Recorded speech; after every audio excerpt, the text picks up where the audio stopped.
Let's see, well, all started my cousin and him. They were neighbors.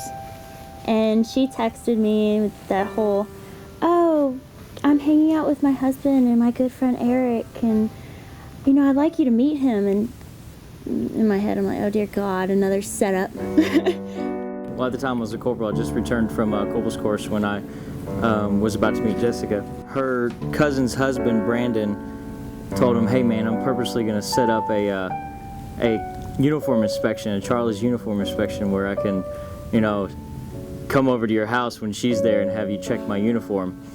You banged on the door, and then whenever she opened it, you walked in and went like this, and you're like, Corporal Lonshaw, reporting for duty, and blah, blah, blah.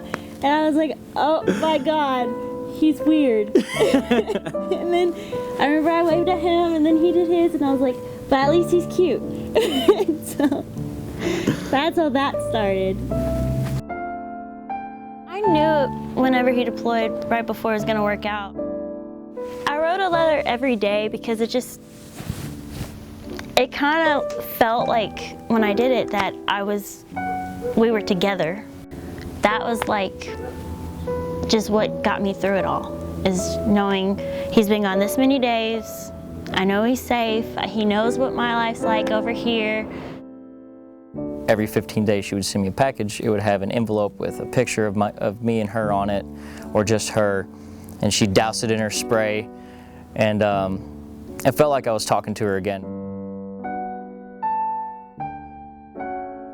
We were talking a few weeks before I deployed, just seeing what we had for our future, and then honestly the deployment was going to be the test, see how we were going to act towards one another being gone.